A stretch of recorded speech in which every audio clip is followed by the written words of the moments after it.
warahmatullahi wabarakatuh. Jumpa lagi dengan saya, Vina Yuliasari, mahasiswi dari Universitas Negeri Padang dengan NIM 20017079. Sama halnya dengan jumpa sebelumnya, kita akan membahas atau menganalisis karya penting dari berbagai angkatan.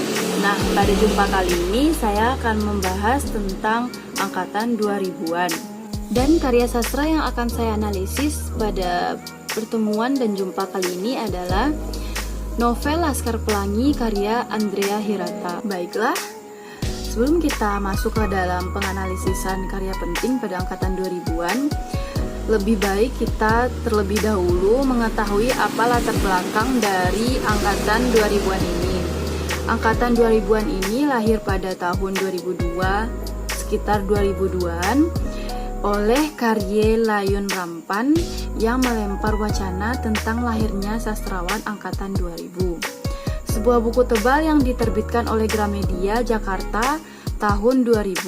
100 lebih penyair, cerpenis, novelis, esais, dan kritikus sastra dimasukkan Korye ke dalam angkatan 2000, termasuk mereka yang sudah mulai menulis sejak tahun 1980-an seperti Afrizal Malna, Abmadun Yosi Hervanda, dan Seno Gumira Aji Dharma, serta yang muncul pada akhir tahun 90-an seperti Ayu Utami dan Dorothy Rosa Herliani.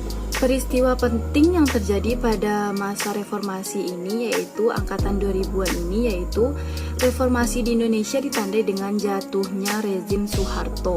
Secara tidak langsung, dengan lengsernya Soeharto dari jabatan sebagai presiden, maka berakhir pula sebuah tirani yang selama ini menjadi belenggu yang terikat lekat di kaki setiap rakyat Indonesia. Reformasi diharapkan dapat memfasilitasi rakyat Indonesia dalam memperoleh kebebasan yang selama ini mereka harapkan. Momen-momen penting itu pada periode ini adalah pada tahun 2000, Korye Layun Rampan mengumumkan adanya angkatan 2000 saat HB Jasin meninggal dunia. Buku Aku Ingin Jadi Peluru karya Wiji Tukul terbit. Dan pada 2001, mulai 2001 ini, penghargaan Khatulistiwa Literary Award, yaitu yang disingkat dengan KLA, diberikan kepada sastrawan yang menghasilkan karya sastra terbaik.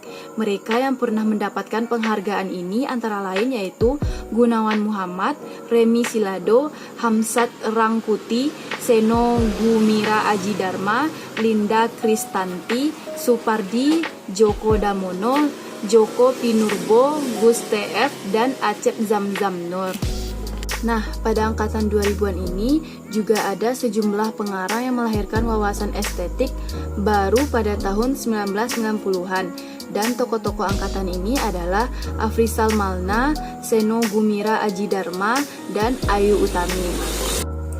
Pada tahun 2002, majalah Horizon menerbitkan buku Horizon Sastra Indonesia yang terdiri dari 4 kitab, yakni kitab puisi, cerpen, novel, dan drama. Dalam puisi ini, Hamzah Pansuri yang hidup di abad ke-17 dimasukkan sebagai sastrawan Indonesia yang pertama. Pada tahun 2003, Sapardi Djoko Damono dan Ignas Kleden mendapat penghargaan Ahmad Bakri Award karena jasanya di bidang kesusastraan dan pemikiran. Sastrawan dan intelektual yang menerima penghargaan yang sama pada tahun-tahun berikutnya adalah Gunawan Muhammad, Nurkholis Madjid, Budi Dharma, Sartono Kartodirjo, Franz Magnis Suseno yang seharusnya mendapat penghargaan tersebut menolak karena keterkaitan perusahaan Bakri dengan bencana lumpur Lapindo di Sidoarjo, Jawa Timur.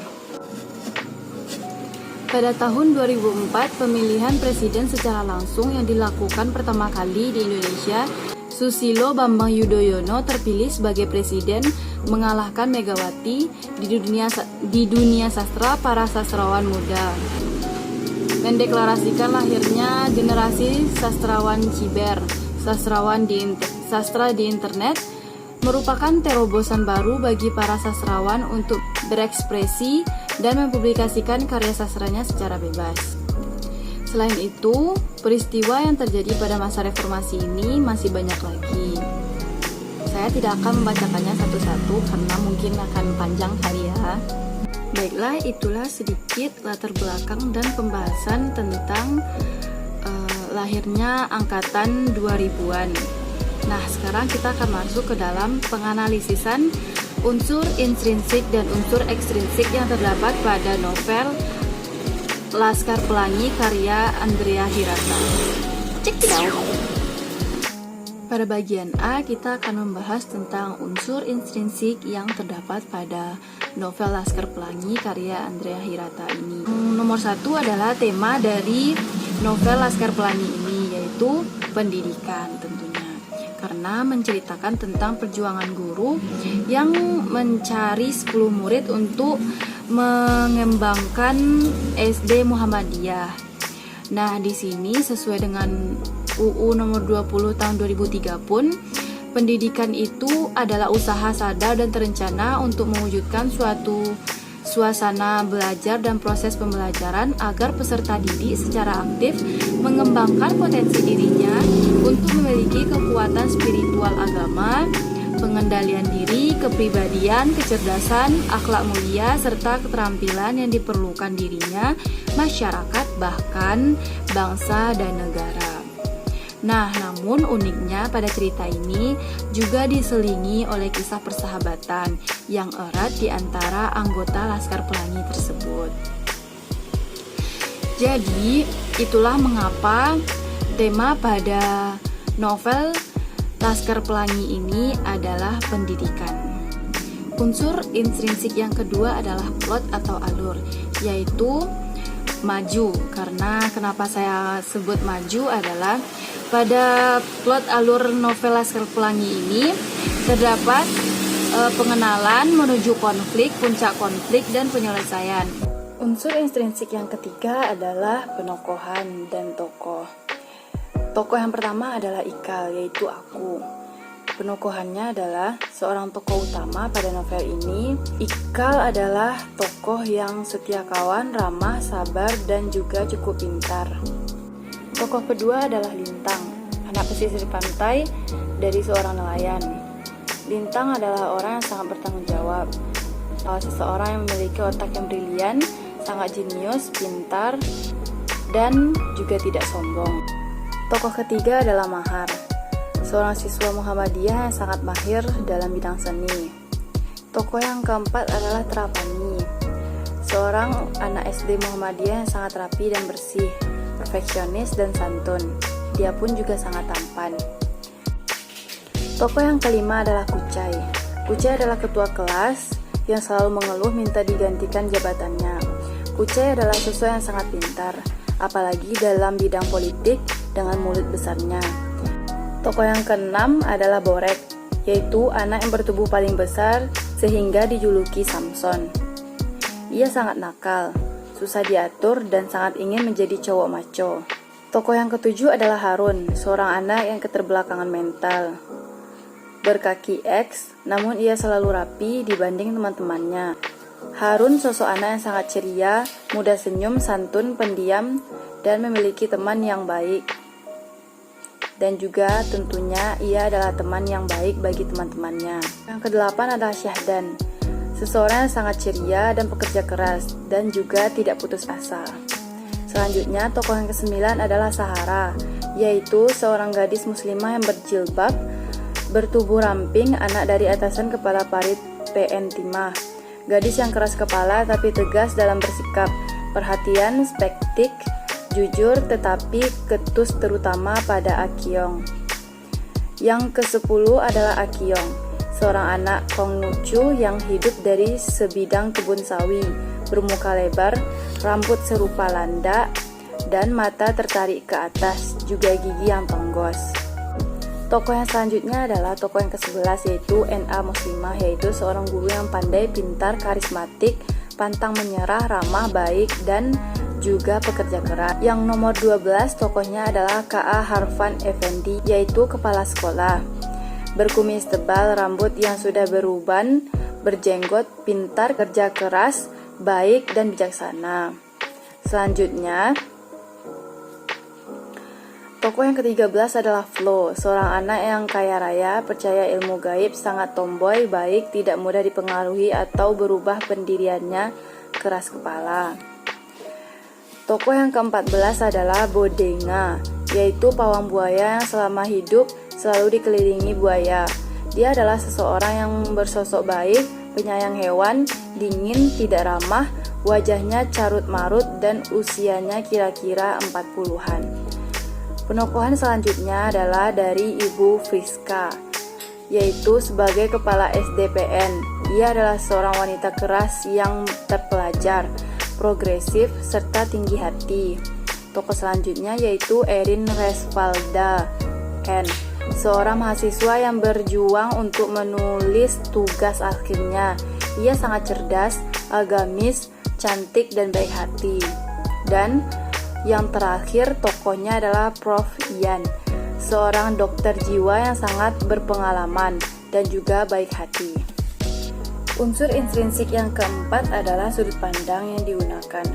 Pada novel Laskar Pelangi karya Andrea Hirata ini, sudut pandang yang digunakan adalah sudut pandang orang pertama, karena penulis menceritakan penggunaan kata aku di sini, yaitu tokoh aku dalam novel ini diceritakan paling dominan sehingga si tokoh aku dapat dikatakan sebagai tokoh atau pelaku utama. Unsur intrinsik yang kelima adalah latar. Latar terbagi 3, yaitu latar tempat, waktu, dan suasana.